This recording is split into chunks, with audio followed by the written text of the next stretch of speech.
Welcome back, baseball fans, to the Winter Baseball Classic. We're moving through the losers bracket, teams that lost in the first round best of 7. We have SeaTac lost to Missoula, and the Chula Vista Mexico team, they lost to Hollywood. So now it's a best of 5. Loser goes home. Spring training's over with. The audition's over with. Wait by the phone. Talk to your agent. We'll call you if you're any good to get you into the summer league. As this is a general review of some fringe players trying to get in the league, mixed in with a couple all-stars here and there. For the Seattle team, the reason they're struggling is that they are missing Grant Jackson, Tommy John, Andy Messersmith, Ken Tatum, let's see, Rick Monday, Harmon Killebrew, and Dick Green from this roster. Those guys would have certainly helped. And the team from, well, it's not really Mexico, it's Chula Vista, which is a little community between the border and San Diego, down there near Coronado by the Sea and Cardiff by the Sea and all those wonderful communities down there. They are missing Gaylord Perry, Juan Marichal, Chico Simone, Ken Suarez, Roberto Clemente. Oh, that's a nice name to be missing, unfortunately. And so what we've had, the first 2 games were at SeaTac, not to be confused with Seattle.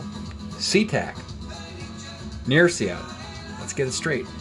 So SeaTac got the split in their township, and game 3 they won here in Chula Vista. So Mexico, they got to win this, or they're done.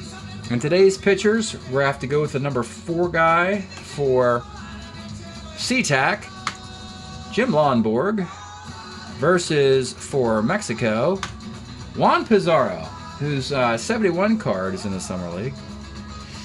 And let's get started from Chula Vista. Here we go. Rich Renick leads it off. Rich Renick, K's. Kessinger, 48, center.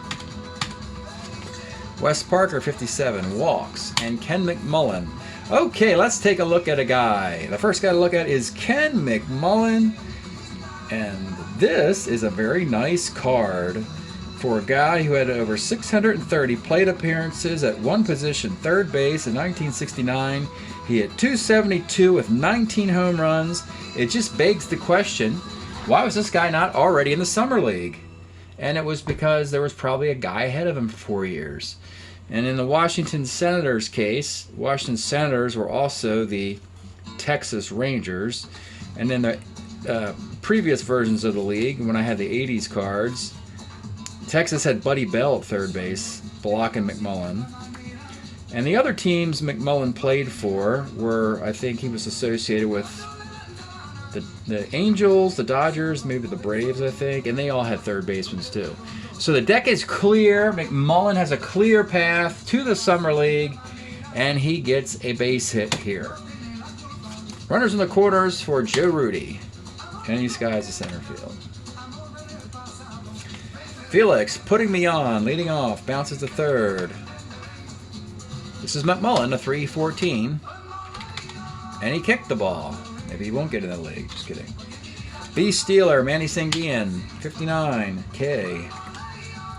Vic Davalillo, third A. We go to 2. Bob Oliver, 68. 111, lines out. Mitterwald, 56, is a walk. Henderson, 32, short B. And with 2 outs, Al Weiss, center. Bottom of 2, Orlando Cepeda, 65. Off the Lonborg card. Homer 1-16. He missed it. It's a double. Jose Pagan, 1-8. Let's take a look at Jose Pagan's card. Another example, like we saw Mcmullen, a guy who just was blocked by teammates.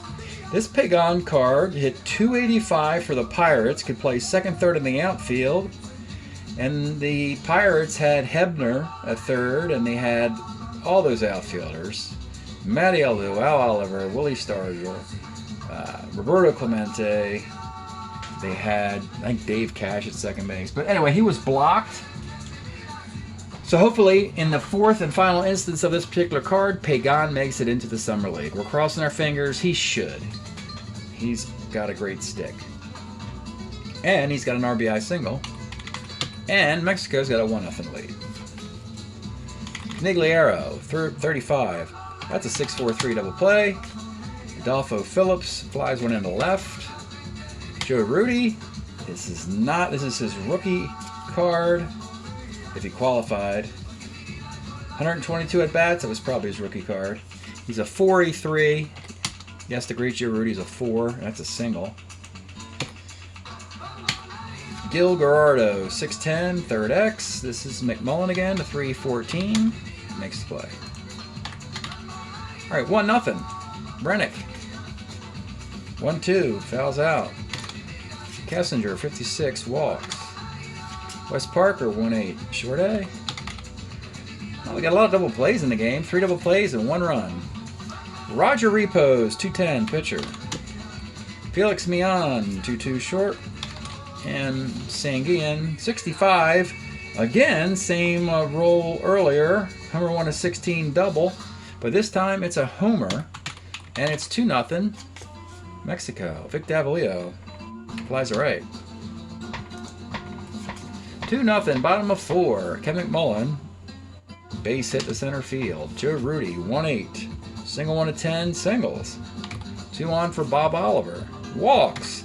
Pizarro struggling in the fourth.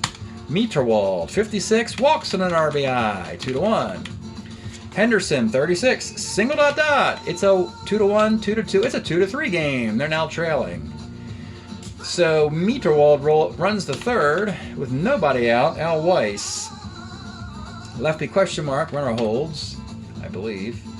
+2 arm though. Mitterwald, 10, 11, 12, 13, 14. I think he's got a run. Let's verify Davalillo's arm. No, it's a +1 arm. He can hold up. Rich Renick, 6'11", first X. Cepeda's a 2-10 at first base. That's a double play.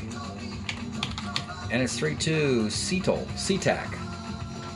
Orlando Cepeda, 2-5, pops out. Pagan, 47, single. Canigliaro, 4-10, left, and with 2 outs. Adolfo Phillips fouls out.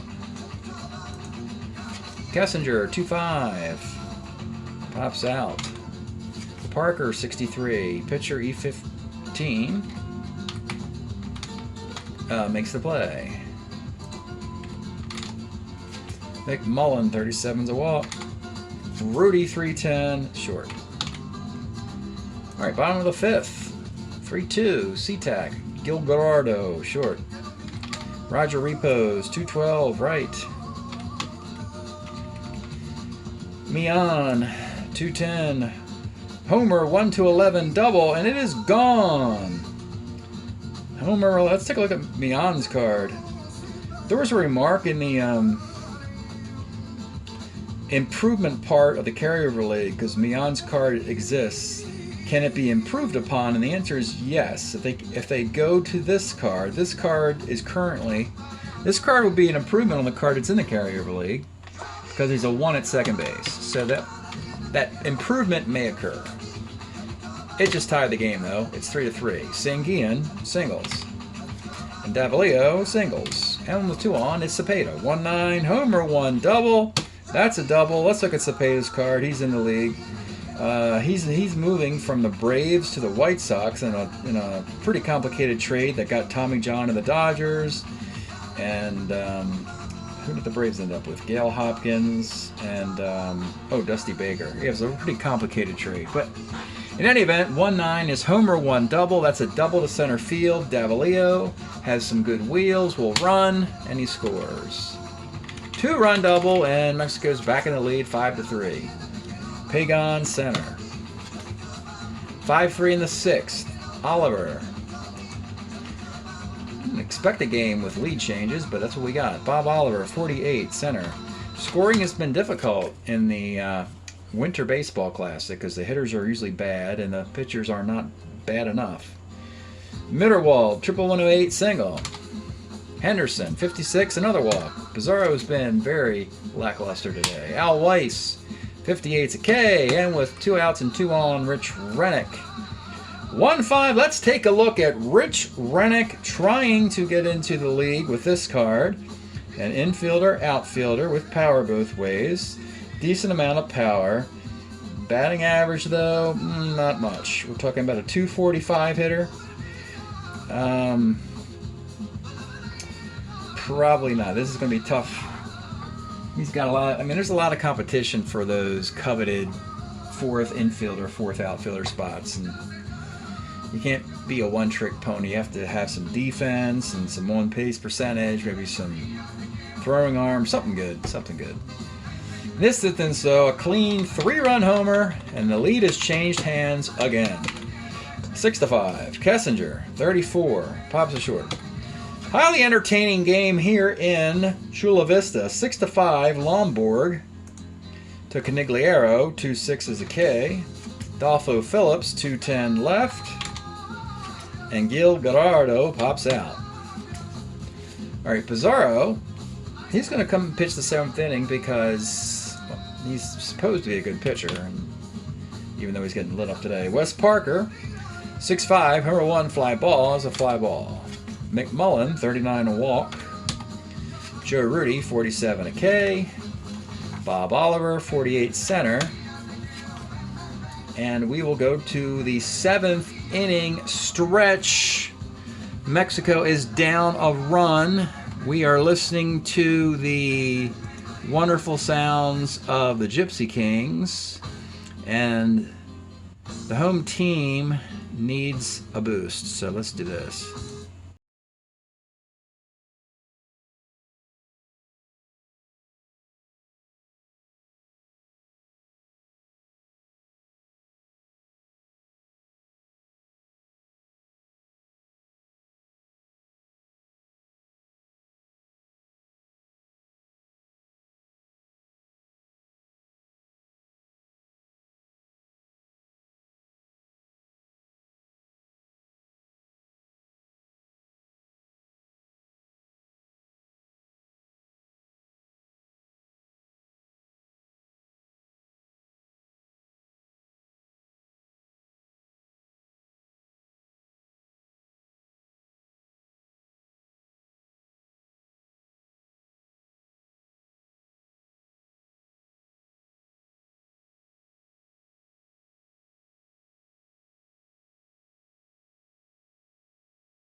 And the pitch. 210 rallies, flies to left field, and that's your ball game, folks. Stellar relief pitching by Bill Lee and all the others. This thing is over in 12 innings. SeaTac prevails 12-8 in a Winter Baseball Classic, Donnybrook. So that means SeaTac won both games in Chula Vista, making them a series winner 3-1. Let's do the box here. So Bill Lee came in and gave up 4 hits, 2 runs, a walk and a K. My goodness. Baldwin came in against Adolfo Phillips to give a strikeout. McDaniel came in and gave up 2 hits, an unearned run, and a K. And then also another hit and K in the 9th. And actually 2 more Ks in the extra inning. There you go. Lomborg gave up 10 hits and 5 runs. And no walks. And 3 strikeouts. My goodness. Let's see. I guess Marcelino Lopez. No. Yes, he takes the loss there. As Joe Moeller came in and put kerosene on the fire. Moeller comes on in the 12th and gave up a double, a hit. He gave up all this. He gave up, say, 1, 2, 3 hits, 3 runs and a walk. Marcelino had given up 2 hits, 2 runs, and 2 Ks. Pedro Ramos came on in the 8th and 9th innings and struck out 4. And Pizarro had given up 6 hits and 7 runs and a ton of walks earlier on. Excuse me, 6 runs. See, Marcelino, Marcelino, that's right, he gave up 3 runs that inning. Okay, 6. Yeah. Just horrific pitching in this game. And there's your box. 101, 12, 010, 12, 12, 11, 8, 17, 10, 9, 1, 9. So SeaTac put 21 runners on base. Chula Vista put on 18. And the series was mercifully over. That was a pretty disappointing series there. No momentumless baseball. You know, a team gets a lead and they blow it. And the other team comes back and then they blow it. Bad pitching, bad defense, bad hitting. And then suddenly these rallies that come out of nowhere. No momentum. So, with that over with, my goodness. Chula Vista, you lose 7 games in the first 2 rounds, you're out. So they're 4-7. They leave the tournament hitting .264 with a .444 team ERA. And Seattle advances 4-5, hitting .231 with a .661 ERA in the tournament. And we'll take a look at the year-to-date numbers. And now we're starting to see a slight bump, not much. After 73 games, we're still around 250. We've been around 250 for a while now, with the team league ERA around 380. And so we had some good pitching before that game, and that hitting kind of elevated things again. And so when we go to the Western bracket here, and we find that Seattle wins 3-1, we saw earlier on that let's see, Seattle was 1-4, so they're now 4-5. So we're going to push Hollywood into this bracket and put Seattle in this one. And then Mexico is 4-7, as it turns out, just like they were last year. So when you add up the brackets, their combined won-loss record should add up to 0, indicated there. So 4-7 is a -3, 4-5 is a -1, 5-6 is -1, and 7-2 is 5. And so we still have one more bracket to do. That would be this one. And once that game is played, then I can go through a seeding exercise for the round of 3, the third round of the tournament. As far as the rotations go, Jim Coleman and Bob Veal were scheduled for Game 5. That's not going to happen. Chula Vista is done. So they can go Justy and Coleman and Billy Wynn in their next series, Ken SeaTac, for their next series that they end up playing. All right, one more series to go. I'm going to put an elimination of the Mexico roster. Take a look at that at the end of this video. Thanks for checking out the video. We'll see you next time.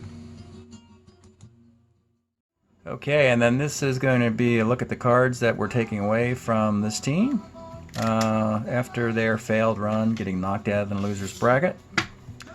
So Rich Morales, is he going to get into the league? No, this doesn't do enough. Versatile, but just not enough hitting. Gerardo can only play one position, and he has no stick, so I don't think he makes it either. Repos, a lefty with power and defense, and that is literally it, as he hit 164. I'm not thinking so. Juan Rios, a slight step above the first guy we saw. He's got power and a little bit better hitting, but I don't know. Probably not. All right, do they upgrade Mion's card to make him a 1 at second? That would cost the Braves, who have Mion, a draft choice. I'm not sure they're going to do that. But Martinez, he's probably not ready. And it's because you know that Martinez was a good throwing catcher by the mid to late 70s. So it's not really worth bringing him into the league now with no bat or arm. Now Sanguin, we already know him. He's in the league, and he'll hit 300 for a nice chunk of the decade. He hits 303 here, but I believe he actually hits 320 in the year that he's already in the league. So this card will not make it, of course. Davaliga's already in the league, I believe, with a 300 card, and this one it's 265, so no. We talked about Cepeda in the game. He already has a 30 homer card in the league. This one only has 22. I believe this Pagan will probably, he's got a nice 3 or 4 year run here. He should be in the league. He has a stick and versatility. This is the type of guy you're looking for. Nice year. 285. What's interesting, he has the 1-2 card, so you think he's not that good a hitter, but that's because the Pirates had 7 guys hit better than 285 that year. Now Conigliero's got a 30-plus homer card already in the league with Boston. So this one only has 20 homers, so he's not needed. Adolfo Phillips is a very similar card to this in the league for the Expos already. Here he's also with the Expos. Muller really struggled in the bullpen, and again, susceptible against lefties. Muller's card's already in the league, I think either with the Phillies or Dodgers. Maybe it's the Dodgers.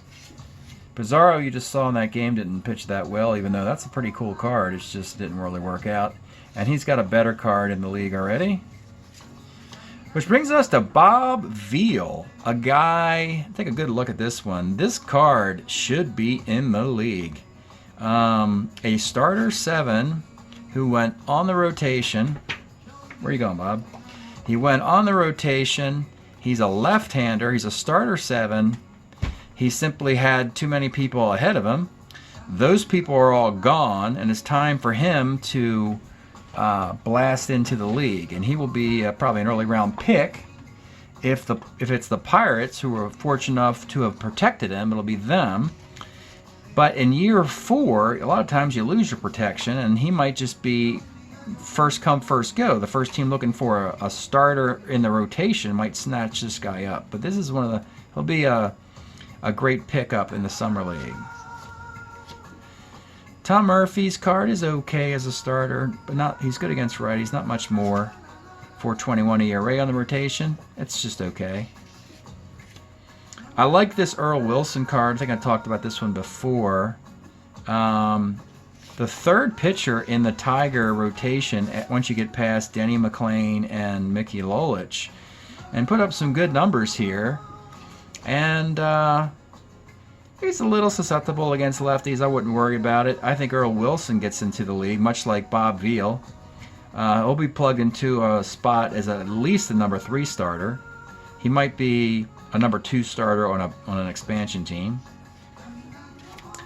Horacio Pena has a better card in one of the next years, though this one's not too bad. The homers are killer, though. 517, probably not. Again, he's got a better card coming up in 70, 71, or 72. Pedro Ramos, just not good enough. Puts too many guys on base, gives up too many homers. 5 1/4 ERA. We don't use nameless cards in our league. And it also, Marcelino Lopez's 70 card with Baltimore was drafted out of, in the expansion draft, to, I believe he's on Seattle, or one of the expansion teams has Lopez. And anyway, this card is inaccurate. Like I said, these nameless cards, I don't do anything much to the information here. And this card prorates better to a 4.41 ERA. So you kind of want to manipulate some of these outs and put some hits in the card to reflect that, and that's just too much work for what I'm doing here. So I just indicate his name and how he throws, and that's the end of that team. That's kind of a look at the original roster for the team in the late 70s for the Fall League, and then this is what the roster was supposed to look like for this draft. The assumption being, if all the cards in 1969 were available, then they would have had Juan Marichal, Gaylord Perry, Segui, Simone, Suarez, etc., Roberto Clemente. They would have all been on this team. But those cards are in the Summer League, which we will be drafting into in the next month. Thanks for checking out the videos. We'll see you next time.